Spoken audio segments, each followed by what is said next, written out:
Hello guys, welcome to my YouTube channel. কেমন আছো তোমরা?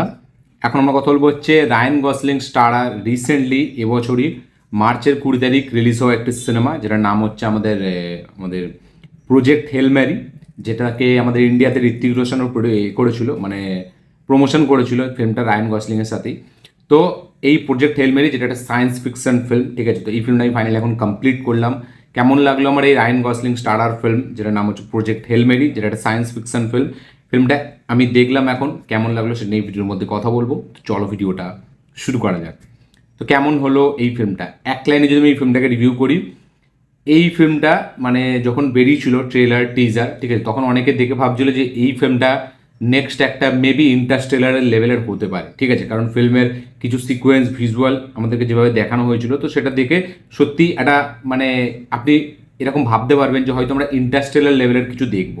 এবার এইখানে গল্পটা আলাদা হবে, বাট এই ফিল্মটা দেখার পর আমি এটাই বলবো যে এই ফিল্মটা কিন্তু ডেফিনেটলি একটা ভালো science fiction film with good technicalities, মানে টেকনিক্যাল অ্যাসপেক্টগুলো এই ফিল্মটার বেশ ভালো। আমি বলবো ফিল্মটাকে যেভাবে ভিজুয়ালি যেভাবে দেখানো হয়েছে, যে স্পেসিপগুলোকে ডিজাইন করা হয়েছে, তো সেইগুলো খুব সুন্দর, ঠিক আছে। তো টেকনিক্যালিটিস ফিল্মটা খুব ভালো, তার সাথে সাথে মিউজিক যেরকম এরকম সায়েন্স ফিকশনস, এরকম ইন্টারস্টেলার লেভেলের বা স্পেসশিপ লেভেলের যেরকম ফিল্মগুলো হয়, তো সেগুলোর যে মিউজিক সেগুলো কিন্তু খুব ইম্পর্ট্যান্ট একটা পার্ট প্লে করে।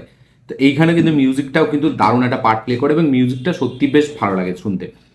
বাট এই ফিল্মটা একটা ইন্টারস্টেলার লেভেলের ফিল্ম না, ঠিক আছে। ইন্টারস্টেলার যতটা আপনাকে মজা দেয়, যতটা ওইখানে যে জিনিসপত্রগুলো ডিসকভার করে সেগুলো যতটা মজা দেয়, যতটা আপনাকে শক ভ্যালু দেয়, এখানে কিন্তু সেটা দিতে পারে না। এখানে আমরা দেখতে পাচ্ছি যে আমাদের হিরো, সে যাচ্ছে অ্যাস্ট্রোফেজ কালেক্ট করতে, ঠিক আছে, যেখানে কিনা আমাদের মাইক্রো গেনিজম না কি একটা যে কিনা আমাদের সূর্যকে খেয়ে নিচ্ছে। তো সেটা থেকে বলা যায় অলমোস্ট সব মানে সে কভার করে নিয়েছে এবং সূর্যকে সে খাচ্ছে আস্তে আস্তে। সূর্য অন্ধকার করে দিচ্ছে, মানে সূর্যটাকে পুরো অন্ধকার করে দিচ্ছে এবং অনেকগুলো তারা আছে যেই তারাগুলোকে অলরেডি এরা মানে নিজেদের দখলে নিয়ে এসছে। একটা তারা আছে যেখানে কিনা তারা এখনও নিজেদের চালাতে পারেনি। তো সেই তারাটার খোঁজেই বেরোচ্ছে এখানে আমাদের রায়ান গসলিংয়ের ক্যারেক্টারটা গ্রেস। এবার সে যখন স্পেসে যাচ্ছে, সে যখন ঘুম থেকে উঠছে, ঠিক আছে, দেখছে যে তার সাথীরা মরে গেছে, সে একাই আছে। সে কী করে ওখানে আসলো, কীভাবে আসলো, এবং তার সাথে একটা বন্ধুত্ব হবে একটা জিনিসের, যে জিনিসটার নাম বলছি না, সেই জিনিসটা কি, সে রায়ান গসলিংয়ের সাথে তার কীভাবে দেখা হবে এবং তার সাথে কি সম্পর্ক হবে, এবং এই রায়ান গসলিং সে কি আদৌ পারবে ওই যে তারাটায় যেখানে তাকে পাঠানো হয়েছে সেখান থেকে ওই অ্যাস্ট্রোফেজগুলো কালেক্ট করে আনতে, পৃথিবীতে পাঠাতে, সেই সব জানতে গেলে আপনাকে এই ফিল্মটা দেখতে হবে। এই ফিল্মটা একটা এইরকম টাইপ, এরকম স্পেসের মধ্যে যে ফিল্মগুলো হয়, ইন্টারস্টেলার বা আমাদের ওই যে ফিল্মটার নাম ভুলে যাচ্ছি আমি এখন, মার্টিন না এরকম কি নাম, তো ওই যে ফিল্মগুলো আমি বলবো ওই রকমই একটা ফিল্ম। বাট এটার মধ্যে একটা নতুন একটা আমাদের ইন্ডিয়ান যে ঋত্বিক রোশনের কই মিল গিয়েছিল জাদু, যার কারণে ঋত্বিক রোশনকে আরও এই ফিল্মটাকে মানে তাকে দিয়ে প্রমোশন করানো হয়েছে। কারণ এইখানে রায়ান গসলিং তার যে বন্ধুটা হবে সে একটা এলিয়েন, ঠিক আছে। এবার তার সাথে এই যে বন্ডিংটা কীভাবে তৈরি হচ্ছে এবং সে কীভাবে হেল্প করছে রায়ান গসলিংকে, এবং এই দুজনের মধ্যে যে কেমিস্ট্রি, সেটা বেশ হালকা ওপরে একটু ওয়ার্ক করে। বাট ওভারঅলে যদি আমি ফিল্মটাকে বলি, ওভারঅলে কিন্তু এই ফিল্মটা আমার একটা ভালো গুড ফিল্ম মনে হয়েছে। মানে ইন্টারস্টেলারকে যতটা আপনি রিপিটে দেখবেন, এই ফিল্মটা হয়তো রিপিটে আপনি দেখতে পারবেন না। হ্যাঁ, যদিও মানে এই যখন এদের দুজনের মধ্যে কেমিস্ট্রিটা বন্ড হচ্ছে, তখন কিন্তু সেই বন্ডিংটা আপনি কিন্তু মজা পাবেন, এবং ক্লাইম্যাক্সে যেরকম আমরা দেখি যে জিনিসপত্রটা হয়, তো সেটাও মজা দেয়। বাট একটা এপিক বা একটা বিভৎস লেভেলের যে ভিজুয়ালি ট্রিট আপনি একটা ফিল্ম দেখে ফেলছেন, বা প্রজেক্ট হেল ম্যারি যে একটা ইন্টারস্টেলারকেও ছাপিয়ে যাচ্ছে বা ইন্টারস্টেলারের কাছেও যাচ্ছে, সেরকম না।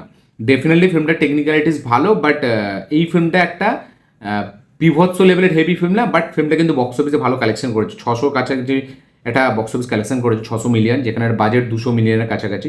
এবং এই যে বললাম যে এদের যে কেমিস্ট্রিটা সেটা ওয়ার্ক করে, এবং এই যে এই দুটো স্পেসের যে কানেকশান, তারা কীভাবে কানেক্ট করছে একে অপরকে সেইটা, এবং এই যে এলিয়েনটা তার সাথে তাকে দেখানোর আগে যে বিল্ড আপ, তো সেটা একটা কিউরিওসিটি তৈরি করে, সেটা আপনাকে একটা মানে একটা ভাব হবে যে এটা কি কি আসতে চলেছে, কি দেখতে পেতে চলেছি আমরা। এবং ওই যে একটা দেখবেন ট্রেলারেও একটা শট আছে যেখানে ওই তারাটার কাছে যাবে, যেখানে লাল সবুজ অনেক রকম কালার আছে, তো ওই যে শটটা, ওই শটটা খুব সুন্দর।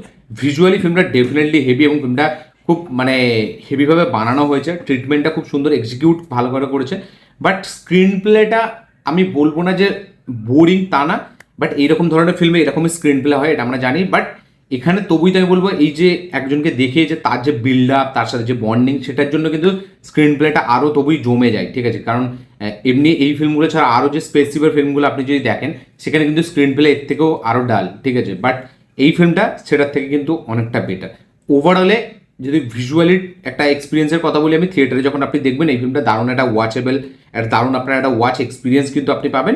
বাট ওভারঅল ফিল্ম হিসাবে এটা ডেফিনেটলি লাস্টে ক্লাইম্যাক্স যেরকম শেষ হয়, একটা ভালো ফিল্ম অবশ্যই, বাট এটা একটা ব্যাপক ফিল্ম না, ঠিক আছে? এটা একটা উড়ে যাবে এরকম ফিল্ম না, বাট ডেফিনেটলি এটা কিন্তু একটা ভালো ওয়াচেবল ফিল্ম। এবং মানে লাস্ট পর্যন্ত যেসব সিকোয়েন্সগুলো আপনাদের সামনে রাখা হবে সেগুলো কিন্তু মজা লাগে। এবং লাস্টে রায়ান গসলিং যেই জায়গাটায় থাকবে সেখান থেকে যে বাড়ি ফেরার যে ব্যাপারটা, তো সেইটা কিন্তু একটা দারুণ একটা হেভি একটা ব্যাপার ক্রিয়েট করে, যেটার জন্য ফিল্মটা আরও ভালো লাগে। তো ওভারঅলে প্রজেক্ট হেল মেরি আমার জন্য ওয়ার্ক করেছে, ডেফিনেটলি একটা ভালো ফিল্ম, ওয়াচেবল ফিল্ম, এবং ভালোভাবে আপনি দেখবেন ফিল্মটা। টেকনিক্যালিটিস খুব ভালো, মিউজিক খুব ভালো, ভিজুয়ালি খুব সুন্দর ফিল্মটা। পারফরমেন্সও রায়ান গসলিং যেরকম কমেডি ফিল্মের মধ্যে আছে সেইটাও বেশ ভালো, তার সাথে সাথে সে যে ইনোসেন্ট ক্যারেক্টারটা প্লে করেছে সেটাও ভালো। বাট এই ফিল্মটা একটা এক্সট্রাঅর্ডিনারি ফিল্ম না, ঠিক আছে? এটা আমি বলবো। তো আপনারা চাইলে গিয়ে দেখতে পারেন প্রজেক্ট হেল মেরি প্রাইম ভিডিওতে রেন্টে আপনারা দেখতে পাবেন। তো আমার জন্য এই ফিল্মটা একটা ভালো ফিল্ম মনে হয়েছে, বাট এক্সট্রাঅর্ডিনারি কিছু মনে হয়নি। আপনাদের কি রিয়াকশন, কি রিভিউ, সরি, আপনাদের কি রিয়াকশন, কি বক্তব্য অবশ্যই লিখে জানাবেন। এই ছিল আমার রিয়াকশন, এই ছিল আমার রিভিউ। ভিডিওটা ভালো লাগে থাকলে লাইক শেয়ার কমেন্ট করে দেবেন, চ্যানেল খুলে চ্যানেলটিকে সাবস্ক্রাইব করবেন, বেল আইকনটি প্রেস করতে ভুলবেন না। দেখা হচ্ছে পরের ভিডিওতে, ততক্ষণের জন্য বাই।